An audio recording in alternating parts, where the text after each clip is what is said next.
All right, let's have a look at these reviews for my next guest's last album, Lifebringer. Here we go. Quote, one of the most joyful melodic experiences of 2013. That was the Sunday Times. From The Guardian, one of the year's best country rock records. You wait till you hear them, and some of you have. They've got a huge following here at Radio 2. This duo have also been compared to a high-fidelity blend of Fleetwood Mac and Jefferson Airplane, which ain't bad, with a West Coast hippie-cum-deadhead sound. Yeah. Oh, yeah, I'm not quite sure what that means. And they've been on Weekend Wogan and loads of other shows on Radio 2, hence the following here. Zervas Pepper are here now. Paul and Catherine, hello. Hi, Richard. It's great to meet you. And you, likewise. Well, I've heard you, but I've never seen you before, so I actually Googled you last night to see what you look like, and very fetching you both are. Those reviews must have gladdened your heart. I mean, and that's just two of many. I mean, you haven't had a bad line written about you. Not really. I mean, when we put the album out, Lifebringer, we were a little bit unsure of how it was going to be received because, I mean, it's very retro, our sound. We've not tried to be commercial. We just do what we love to make, the music we love to make. And when the reviews started coming in, it was just very heartwarming to feel that people accepted our sound and they appreciated it and respected it. And yeah, it's given us a lot of confidence to move forward for our next record, actually. The thing is, your music, it reminds me so much of so many different influences. You know, the West Coast sound, you know, a bit of Eagles sometimes in there, you know. Yeah. I don't know, Joan Baez a little bit there. I mean, you're right when you say it's retro. Why were you sensitive about that, Paul? Why did you think you might get sort of criticised for going back to stuff that's, you know, frankly, we play here? It's brilliant. It's a funny thing. I guess it's because it may not be the latest cutting-edge sound, and it's something that's died in the wool traditional. I think that, you know, certainly the songwriting format. I think you know, a lot of people generally come under fire for doing something that's you know, that's been around a long time. But we like to think we've got our own little spin on that and our own little twist on that, and ultimately, I think. The sound, generally, certainly with the voices, is our own now. So. But actually, if you think about it, so much of kind of contemporary rock is retro. If you just look at the lineups, they haven't really changed since the Beatles and the Stones and the Kinks. You know, you've got lead guitar, rhythm guitar, drums and bass. You know, and three guys harmonising, and that's kind of what a lot of modern music is still. Yeah. Well, it's a format that works, isn't it? Yeah, I mean, you know, if it's not broken, don't change it. So if you were sitting where I'm sitting today, and one of the huge pleasures of doing the show is I get to pick the music. It's really fun. So, you know, I go through my computer and sort it out. What would you pick? So tell me about the influences, the singers and the bands that you really like and that have influenced you. Some Joni Mitchell, definitely. Yeah, be Hissing a Summer Lawns album, most definitely. Yeah, Jimmy Webb. You know, Crosby, Stills and Nash. Yeah, Crosby, Stills and Nash, you know.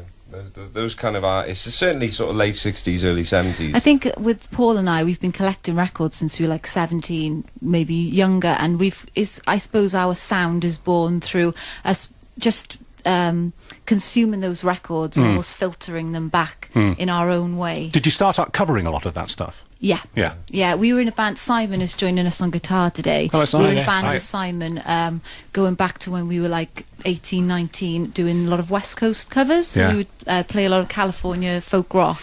And I mean, it's just stuff that we loved back then. Bands like America and... this is all my stuff. This is great. Steely Dan. Yeah, Steely Dan is a big one for all of us in the band. We love Steely Dan. What about Don McLean? Yeah, American we Pie. listened to Don McLean the other day, actually, on tour. We've been on tour with Deacon Blue for the last month. Yeah. And so Steely Dan has pretty much been our albums, isn't it? For so we've delved in. We were listening to a bit of American Pie on the road the other day, actually.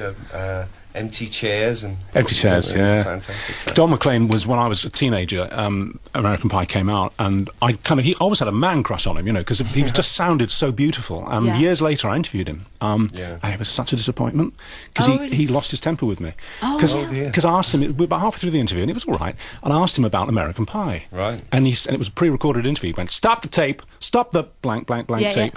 And I said, what's the matter? He said, I never talk about that song, ever. Right. Which is weird and odd. But I was really upset, because this was my hero, and he was being really rude to me. That was the day the music died. That was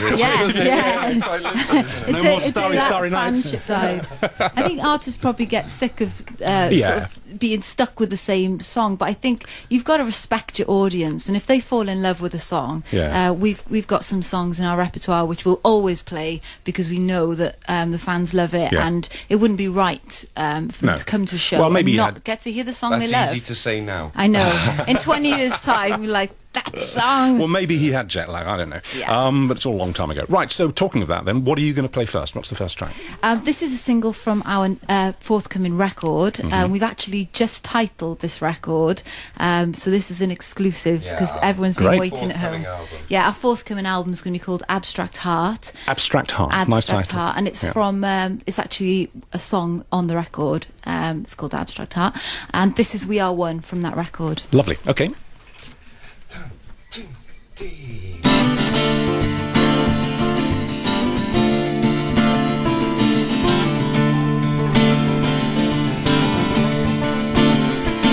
Where are you now? Lost in the crowd, 1 in a million, never reaching out. Deepest desires, they're calling you still. You never realize a dream until we are one in the warmth of the sun, become one in the eye of the storm. We are rising up from the dust.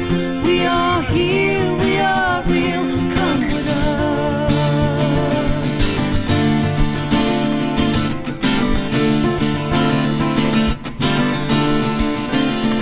So why do you hide when it's better to love?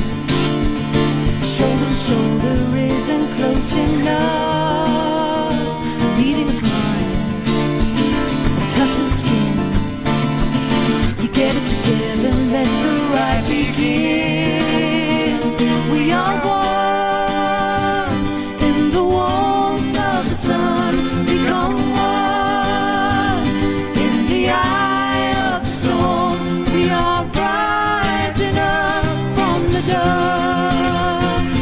We are here, we are real, so come with us.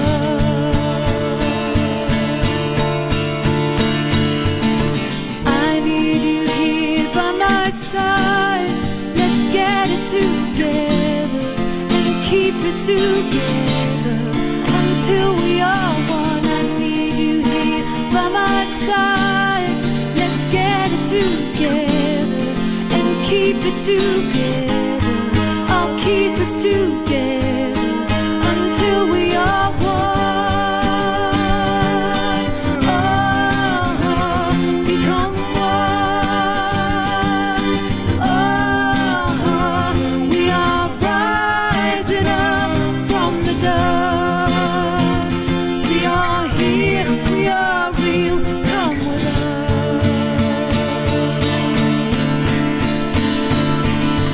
I need you here by my side. Let's get it together and keep it together until we are one. I need you here by my side. Let's get it together and keep it together until we are one. I need you here by my side. Let's get it together and keep it together until we are one. I need you here by my side. Let's get it together. I'll keep us together. I'll keep us together. I'll keep us together. I'll keep us together until we are one.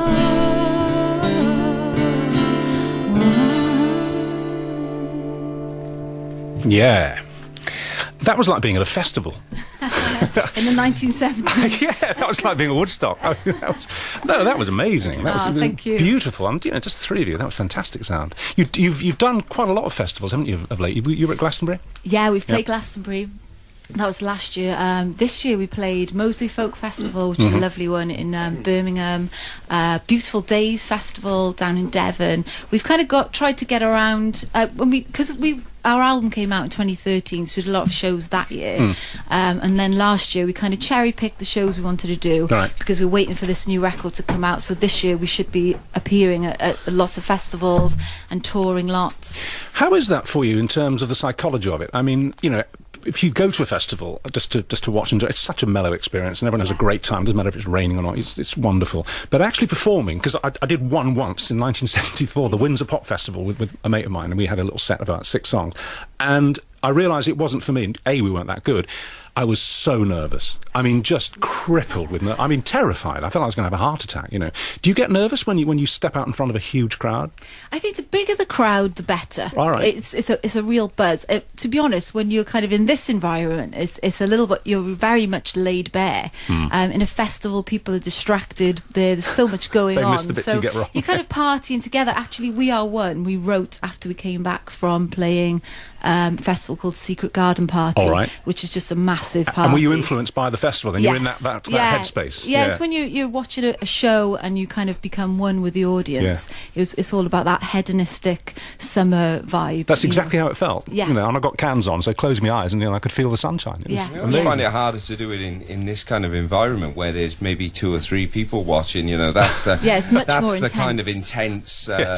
You know, people scrutinising like every little detail. I try not to look at you, actually. I just sort of close my eyes. Half the time in festivals, people are, you know, drinking and whatnot, and they notice. They add don't to the notice vibe as well. If you, mistakes. this tour that we just did, it's just so nice. You step out onto the stage, and you just don't know how it's going to roll. That's the great thing about live music. You just don't know how the night's going to go. You know, somebody will shout out from the audience, and it changes the vibe of the evening, and that's the ride really of playing live music. So you got together musically in 2007, is that right? Yes. Yeah. What happened? Did your eyes meet across a smoky folk club, or? Well, yeah, actually, Simon here, he owned a club called the Toucan Club in Cardiff, which was a real mecca for kind of heavyweight musicians, if you like, from Wales. And Paul and I were young musicians trying to get in on the act, really. So it's we joined the house band that we mentioned earlier. It was called the Pockets of Resistance. We got together over a shared love of music first, and romance followed. Yeah. Well, I have to say, you look very comfortable together. I thought that when you came out of the lift this morning. Yeah, you look great. All right, we'll just have another song. Then I want to ask you 2 more questions. But what's the next one? Are you going to go back now to do something that we've heard? We're going to do a cover, actually. It's just something that's kind of nostalgic and fits with this time of year, but it's quite hopeful at the same time. It's a David Gray song. Oh, you're covering David Gray? Yeah, we're going to cover a David Gray song, which is unusual for us. We normally don't do anything this modern. This is modern for us. It's 15 years old. Is it 15? It might even. Do you know what? It might even be 16 years. Yeah, we usually do. Rush of blood to the 40 head. years old is our bag, but yeah, we've moved on since then. But yeah, it's a really nostalgic song for this time of year. Go on then, take a risk. Let's do it.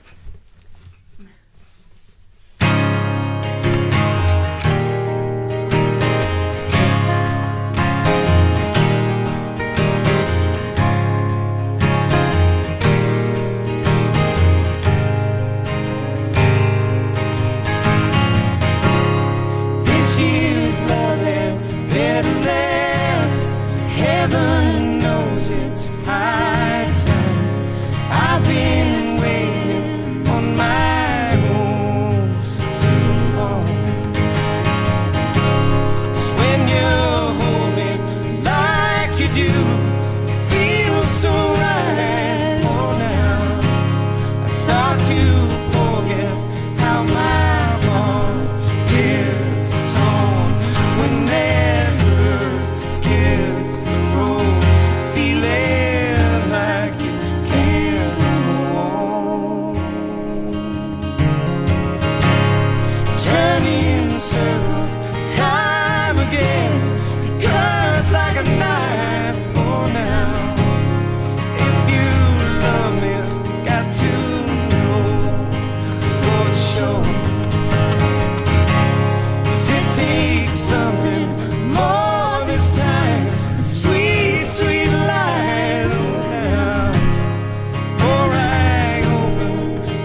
Don't you know this life goes on? Won't you kiss me on that midnight street?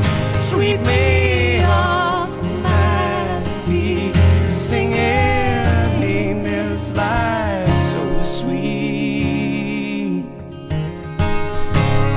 This year's love had better last. This year's love had better last. This year's love had better last. This year's love had better last. This year's love had better last. Oh, yeah. This year's love had better last. Well, if David Gray's listening to that, I think he'd have got goosebumps. That was beautiful. That's been such a treat. It really has. It's so good to hear you singing live, and you're just as tight as you would be if that was a pre-recorded, edited, cut together track. Thanks. No, it's really tight. It's fantastic. Well, the questions are obvious. When is the new album out?